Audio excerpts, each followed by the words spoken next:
Hello students, study time channel में आप सभी का स्वागत है।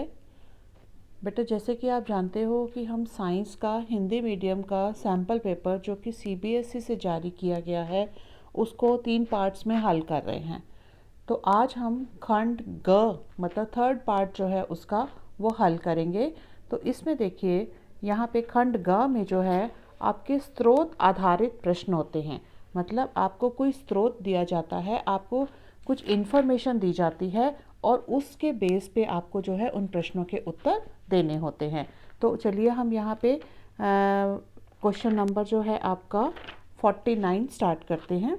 इसके बाद इससे पहले हम स्रोत 1 जो है उसमें क्या चीज़ है वो पढ़ लेते हैं। यहाँ पे है नमक की कहानी। तो यहाँ इसमें हमें पहले नमक की कहानी बताई गई है, उसके बाद उसके प्रश्नों के उत्तर हमें देने होंगे।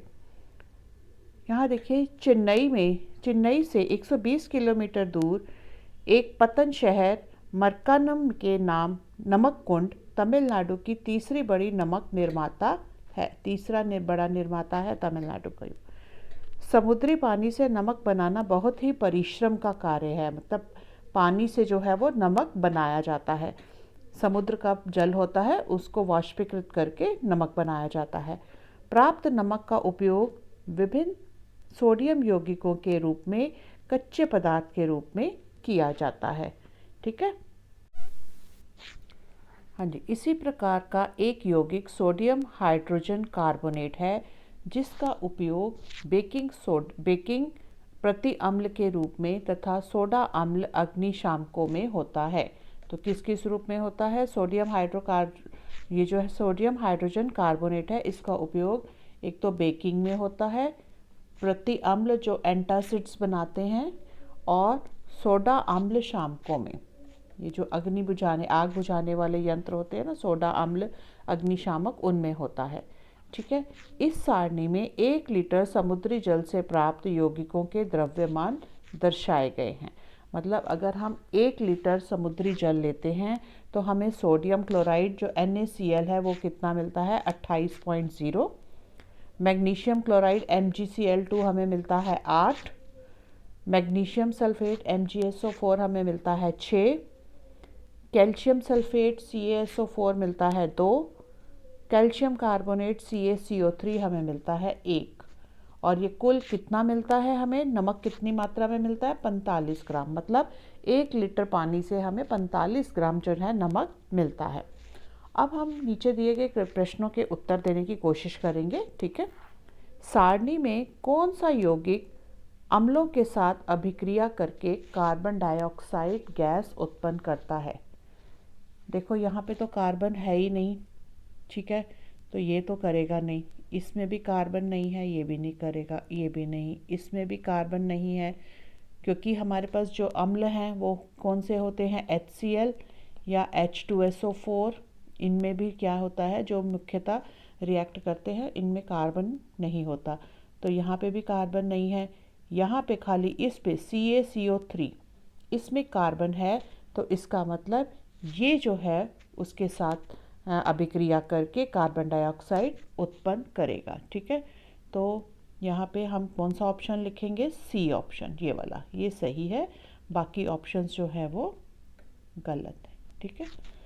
तो CaCO3 जो है यौगिक अम्लों के साथ अभिक्रिया करके वो क्या उत्पन्न करेगा? कार्बन डाइऑक्साइड उत्पन्न करेगा। ठीक है।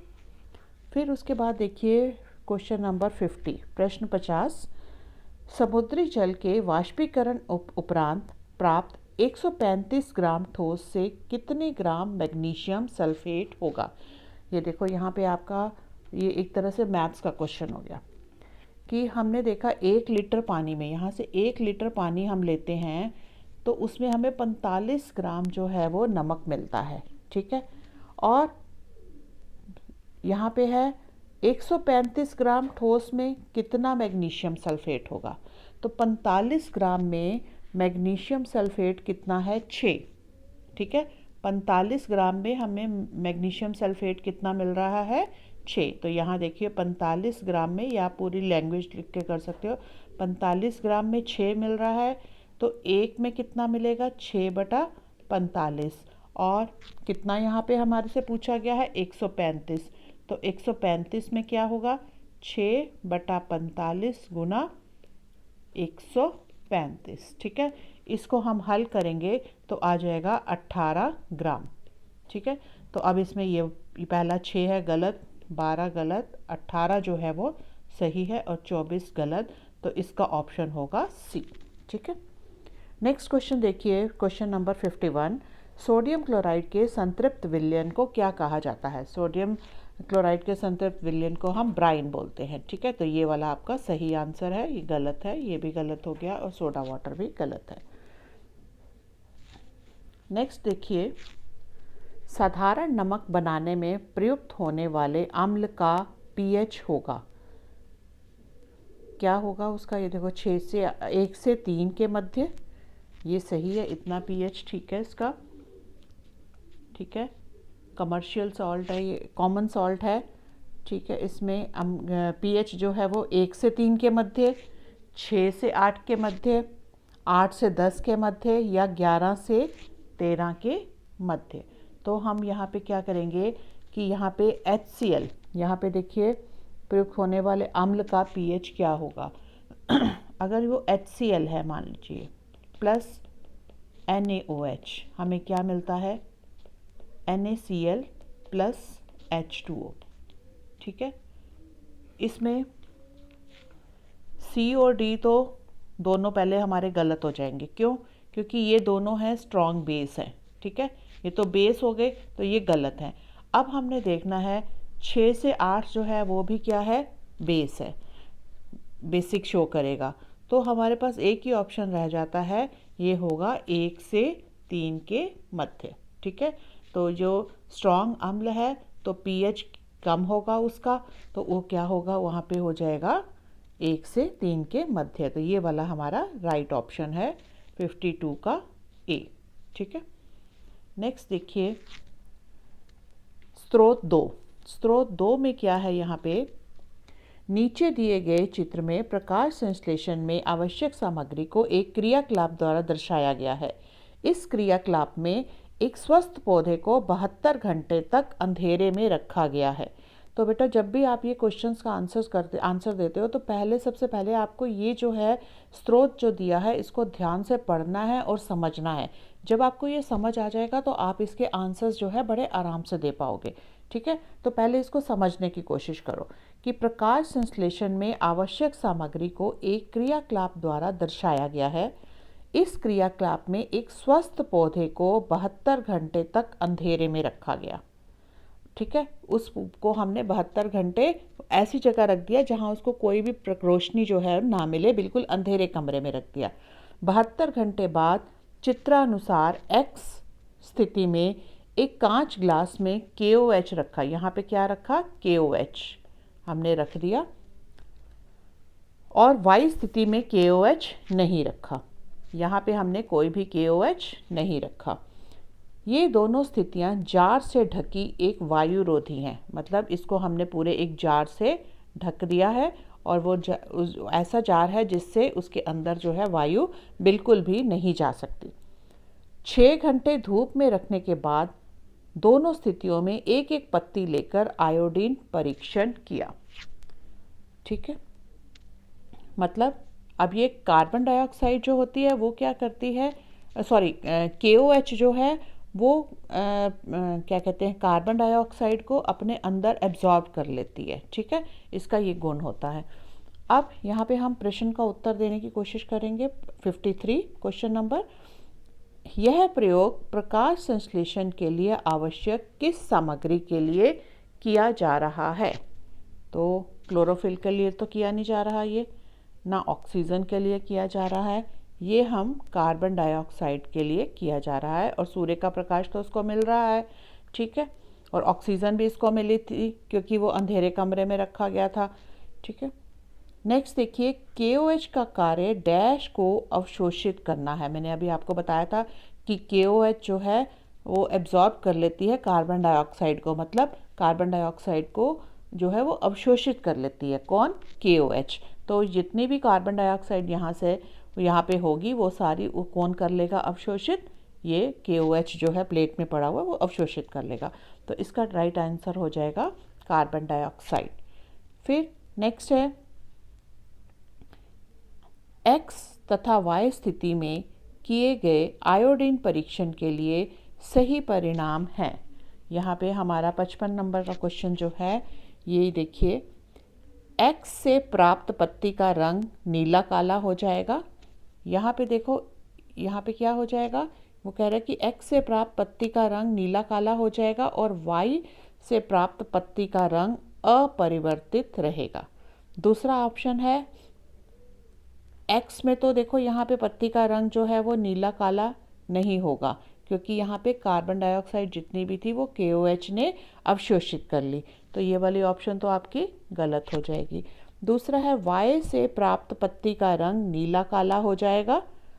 और नीला काला कब होता है, आपने स्टार्च वाला वो प्रयोग देखा होगा जिसमें कि हम पत्ती को उबालते हैं तो स्टार्च की उपस्थिति है, इसका मतलब उसका रंग क्या हो जाता है, नीला काला हो जाता है। तो इसमें प्रकाश संश्लेषण तो हो रहा है। यहाँ पे जो पत्ती है इसको अगर हम आयोडीन के सॉल्यूशन में गर्म करते हैं तो इसका ये रंग कैसा हो जाएगा, नीला और काला हो जाएगा।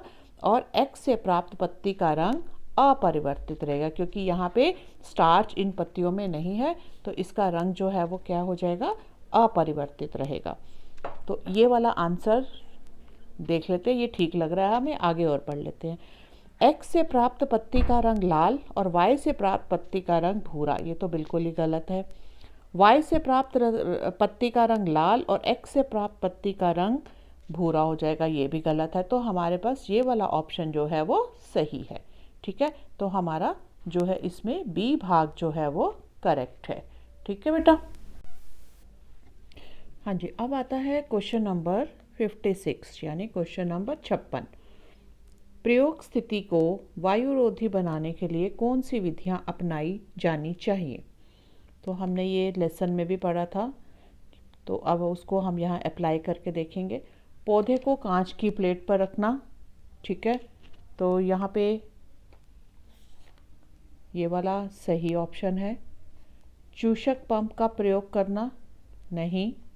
जार की तली पर वैसलीन लगा लेना, हाँ जी, उससे भी क्या होगा कि वायु जो है वो अंदर नहीं जा पाएगी। निर्वात स्थापित करके, नहीं। तो हमारे पास यहाँ पे कौन कौन सा ऑप्शन है, पहला और तीसरा। अब देखते हैं इसमें से कौन सा होगा। ये पहला है और दूसरा है गलत, दूसरा और तीसरा गलत, पहला और तीसरा ये सही है और दूसरा और चौथा ये भी गलत। तो हमारा जो है सी ऑप्शन जो है वो सही होगा। अब देखिए स्रोत 3। स्रोत 3 में क्या है, विज्ञान प्रोजेक्ट के लिए छात्रा नूर प्रकाश के गुणों को दर्शाने का प्रयास कर रही है। प्रकाश के गुणों को, ठीक है। उसने X को चित्रानुसार एक बॉक्स के अंदर रखा। X जो है उसको उसने क्या किया, कोई एक चीज़ है उसको एक बॉक्स के अंदर रखा। बॉक्स के अंदर लेज़र पॉइंटर की सहायता से प्रकाश किरणों को गुजारा। यहाँ से जो है उसने लेज़र की सहायता से प्रकाश किरणें जो हैं वो गुजारी, ठीक है। उसके पास बटर पेपर से बना एक स्क्रीन था जिस पर निर्गत प्रकाश द्वारा प्रतिबिंब प्राप्त हुआ, ठीक है। यहाँ से वो किरणें बाहर निकल गई, ठीक है। ये किरण जो एक थी ये ऐसे एक निकल गई और ये जो दूसरी थी ये यहाँ से ऐसे निकल गई। अब इसके आंसर देना हमें से क्वेश्चंस का। प्रकाश किरणों का इस प्रकार का व्यवहार दर्शाने के लिए बॉक्स के अंदर रखा X क्या हो सकता है, ठीक है। तो यहाँ पे देखिए क्या हो सकता है, बताइए आप। 57 में अभिसारी लेंस नहीं होगा, समांतर भुजाओं वाले कांच का एक स्लैब हो सकता है। वो जो है ये देखो, ये जैसे आपको ये बॉक्स दिखाया गया है, बॉक्स जो है वो क्या है, एक आयताकार ग्लास स्लैब है। ये जो बॉक्स बनाया हुआ है ये क्या है, एक बार एक जैसा एक तरह का आयताकार ग्लास स्लैब है, ठीक है। इसमें यहाँ पे ये देखिए ये किरणें ऐसी जा रही हैं और उधर फिर किसी और कोण से वो थोड़ा सा परावर्तित होकर जा रही हैं, ठीक है। तो हमारे पास ये क्या हो जाएगा, समांतर भुजाओं वाला कांच का एक स्लैब। ये वाला ऑप्शन ठीक लग रहा है हमें, ये गलत है।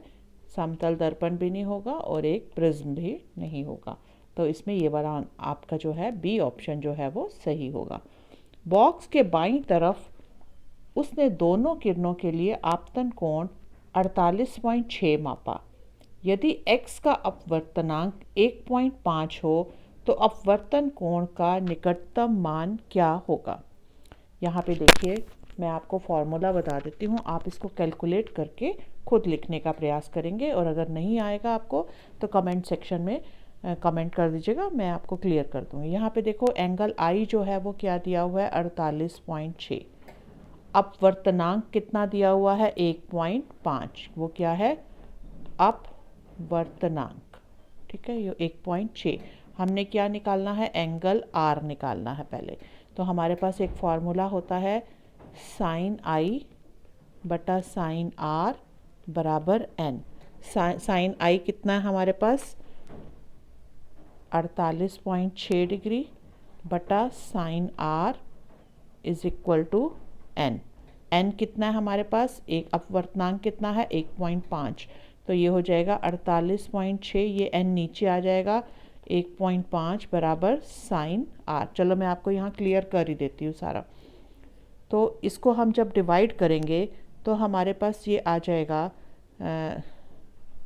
साइन 48.6, ठीक है। साइन 48.6 की हमें वैल्यू यहाँ दी हुई है 0.75, तो 0.75 बटा 1.5 बराबर साइन आर हो गया।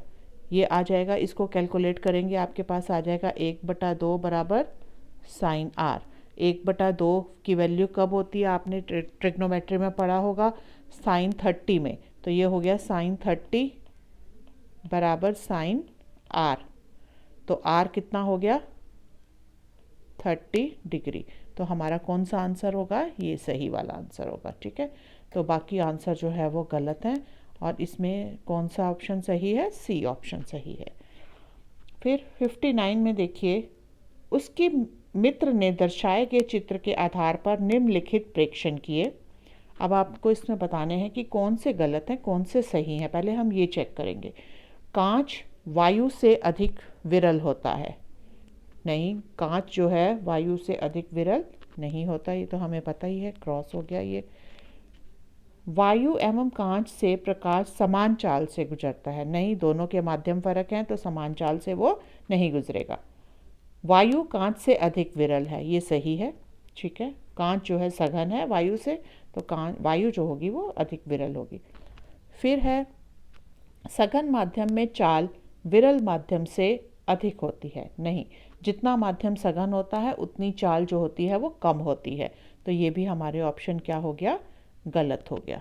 फिर प्रथम माध्यम में साइन आई और दूसरे माध्यम में साइन आर का अनुपात दूसरे माध्यम का पहले माध्यम के सापेक्ष अपवर्तनांक होता है, ये हमने पढ़ा हुआ है, ये सही है बिल्कुल, तो इसको हम करेक्ट कर देंगे। तो हमारे पास करेक्ट कौन कौन से आए, यहाँ पे तीसरा और पांचवा। तो अब देखते हैं यहाँ पे तीसरा, सॉरी यहाँ पे आपके तीसरा और पहले में है दूसरा, छठा और पांचवा गलत है। बी में देखिए, बी में क्या है, तीसरा और चौथा, ये भी गलत है। फिर पहला चौथा पांचवा, ये भी गलत है। ये तीसरा और पांचवा ये सही आंसर, तो इसका आंसर जो है डी जो है वो सही होगा। यदि बॉक्स के अंदर की वस्तु के पदार्थ का अपवर्तनांक 1.5 से कम हो तो क्या होगा, किरणों में पार्श्व विस्थापन कम होता है, हाँ जी सही है ये। किरणों में पार्श्व विस्थापन अधिक होता है, गलत। किरणों में पार्श्व विस्थापन पूर्ववत ही रहता है। इस कथन पर टिप्पणी हेतु पर्याप्त सूचना नहीं दी गई, गलत। तो इसमें कौन सा ऑप्शन होगा आपका, ए ऑप्शन सही। तो इस तरह से बेटा आपने देखा हमने सारे क्वेश्चंस जो हल किए हैं 1 से लेके 60 तक। अब आपको ये ध्यान रखना है इसमें कि आपके जो शुरू वाले कुछ क्वेश्चंस हैं उसमें बहुत कम समय लग रहा है आपको, तो इसलिए आपने वहाँ पे ये नहीं सोचना कि ये बहुत जल्दी हो रहे हैं तो हमने अपना टाइम जो है हम किल कर लें किसी तरह, इधर उधर से पूछ के करें क्वेश्चंस या कुछ है। उस समय आपने वो जिन क्वेश्चंस में आपका कम टाइम लग रहा है, लेकिन जैसे यहाँ पे ये देखो क्वेश्चन नंबर 58 है। यहाँ पे ये पूरी आपने कैलकुलेशन करी, पूरी कैलकुलेशन में आपको टाइम लगेगा, तो वो वाला टाइम जो है यहाँ पे यूटिलाइज होगा। कुछ टफ क्वेश्चंस है जो आपको सोच के करने पड़ेंगे। तो इस तरह से आपने पेपर में जो है पूरा बैलेंस बना के पेपर देने की कोशिश करनी है। ठीक है, जो टिक कर आते हैं उनको फटाफट, जो इजी वाले हैं वो टिक करने से हो जाएंगे, और जहाँ पे कैलकुलेशंस आएंगी वहाँ पे आपका टाइम जो है यूज़ होगा। तो इसलिए आपने काफ़ी सैम्पल पेपर्स जितने भी आप प्रैक्टिस कर सकते हो करो, ताकि आपकी प्रैक्टिस एक बार अच्छी तरह हो जाएगी तो आपको वहाँ पे पेपर देने में आसानी होगी। थैंक यू बेटा।